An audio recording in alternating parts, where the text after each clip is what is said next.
क'क्राझार जिल्ला दुलाराय बर' फरायसा आफादा गुबुन बोसोराव खुंबोनाय बायदि देग्लायबो 13 बोसोर बैसो सिंनि जे हौवासाफोरनि जे जोलुर बादायलायनाय बेखौ जोङो देग्लाय मोनथाम जनाव खुंनो थाखाय जोङो थाम-थिम खालामदों आरो दिनै जागायजेननाय हाबाफारि हिसाबै थिपकाइ जन माने जन ए हिसाबै जोङो दिनै नैबे थिपकाइ गोजौसिन फरायसालि गेजेरारि फरायसालिनि गेवलां गेलेग्रा फोथाराव दिनै जोङो जागायबाय आरो गसाइगाव बि जन हिसाबै जोङो गसाइगाव बारलिमारिया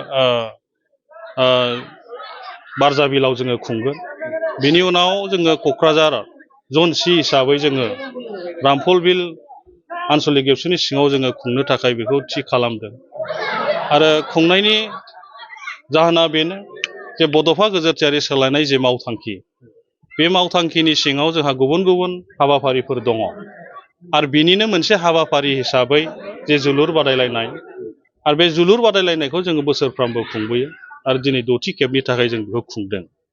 दा थांखिया बेनो जे जोंनि उन्दै फरायसाफोर आरो बे फरायसाफोरखौ जोङो सोलोंथाइ लानायनि गेजेरजों आरो फुटबल बिथिंजों बोरै जौगाहोनो हायो आरो दिनै गोलोम बोथोर फरायसालि बन्द समाव जोङो बे हाबाफारिखौ जोङो खुंदों।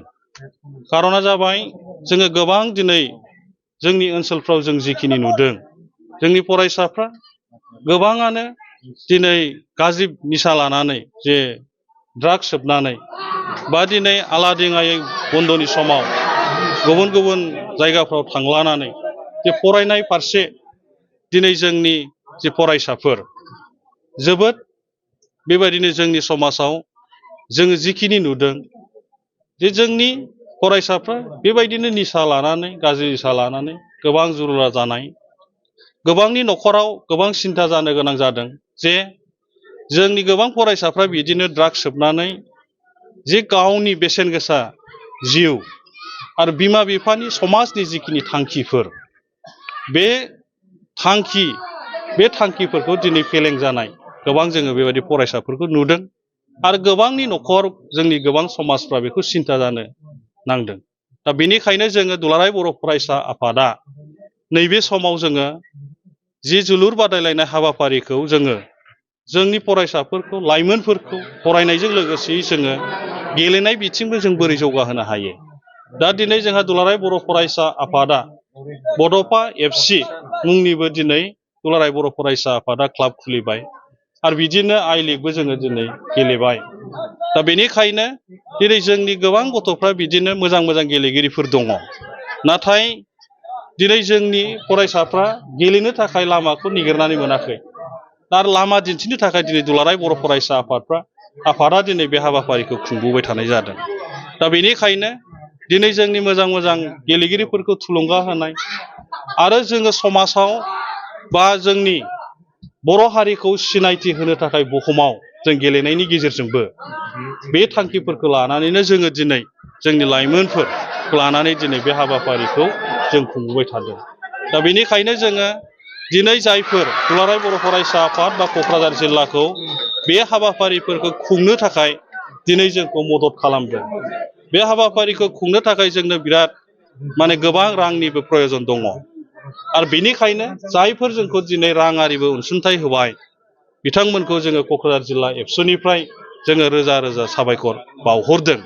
मानोना जोंखौ जेब्लायबो नाहरनांगोन आरो जायफोर सहाय खालामनो हानाय मानसिफोर जायफोर दङ जोंनि गेजेराव मेगन गुनुफोर बिथांमोनहा जेब्लायबो जोंनि लाइमोनफोरखौ जोंनि समाजखौ जौगाहोनांगौनि थाखाय दिनै दुलाराय बर' फरायसा आफादखौ जेरैबायदि सहाय खालामबाय थादों आरो बेबायदिनो सहाय खालामलांबाय थानांगोन अब्लासो बर' हारि हिसाबै जोङो बुहुमाव सिनायथि मोनगोन जोङो जौगागोन। जों जि थासारिफोरखौ लानानै दिनै गिखांनाय फैदों जे ड्राग्सनि जेनिखि दिनै बाहायनाय बे थासारिफ्रा जोंनि ओनसोलफ्राव बारानिफ्राय बारा जादों बेखौ बोरै बन्द' खालामनो। दा दिनै जुदि जोङो नैबे फोथाराव लाबोनानै जुदि फरायसाफोरखौ गेलेनाय बिथिंखौ बेस्थ' खालामबाय आरो गेलेनायनि गेजेरजोंबो गावखौ दिन्थिलांनो हानाय बायदि जों बिदि खालामनो हायोब्ला निस्सय जोंनि गथ'फ्रा गाज्रि बेसादनिफ्राय गोजानाव थागोन। जोंनि गथ'फ्रा बिमा बिफाया साननाय बायदि जोंनि गथ'फ्रा साक्सेस खालामनो हागोन। दा बेनिखायनो जोंनि फोरोंगिरि समाज, जोंनि समाजनि माहारियारि आफादनि दैदेनगिरिफोर जोङो जेब्लायबो जोंनि फरायसाफोरखौ मोजां लामाजों दिन्थिलांनांगौनि थाखाय जों बयबो खामानि मावनांगोन। दा बेनिखायनो आं क'क्राझार जिल्ला एबसुनिफ्राय दिनै नोंथांमोननि चेनेलनि गेजेरजों बेखिनि बाथ्राखौ आङो खावलायदों। हयथ' गथ'फोरनो गेलेनो थाखाय गोबां बेसाद नांगौ। बेवहाय गाननाय जोमनायनि जिखिनि बुटनिफ्राय लानानै ड्रेसनिफ्राय लानानै बेबायदि जोंनि गोनांथि दङ। मानोना गोबां न'खरा बेबायदि जेरै गाननांगौ जोमनांगौनि गेलेनांगौनि थाखाय जेनिखि मेटेरियेल्सफोर नांगौ बेखौ होनो थाखाय गोबां न'खरा हाया। दा बेखायनो मोजां मोजां गथ'फोरखौ नायनानै जोंनि जायफोर एसे अनसुंथाइ होनो हायो, जायफोर सहाय खालामनो हायो, बे बिथांमोनहा जोंनि गाव गावनि ओनसोलनि फरायसाफोरखौ सहाय खालामनो हाथारनांगोन।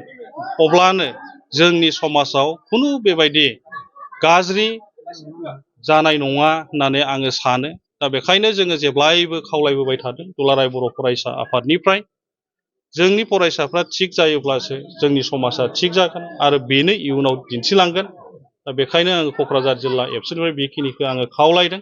दिनैनिफ्राय जोङो जागायबाय पर्बजरायाव आरो बेयाव जोङो गसाइगाव साब डिभिजन आरो पर्बजरा साब डिभिजननि सेमि फाइनालखौ जोङो बेवहाय 17 तारिखआव जोङो खुंगोन बे फोथारावनो। आरो जोङो गसाइगाव साब डिभिजनखौ जोङो 15 तारिखआव आराम्भ खालामगोन। बिनि उननिफ्राय क'क्राझार जन सिखौ जोङो 19 तारिख फैगोन 19 तारिखनिफ्राय जोङो रामफल बिलाव खुंनो थाखाय थि खालामदों। दा बेनिखायनो जोंनि गथ'फोरखौ फरायसाफोरखौ थुलुंगा होनो थाखाय जोंनि ओनसोलनि दैदेनगिरिफोर, जोंनि समाजनि माहारियारि आफादनि दैदेनगिरिफोर, फोरोंगिरि समाज जों बयखौबो हांख्रायदों मोनफ्रोमबो जनाव फरायसाफोरखौ गेलेगिरिफोरखौ थुलुंगा होनांगौनि थाखाय जों बयबो बे होखानाय थावनियाव बयखौबो बाहागो लानो थाखाय जोङो बे समाव जिल्ला एबसुनिफ्राय जोङो बेखिनिखौ खावलायदों। गोजोन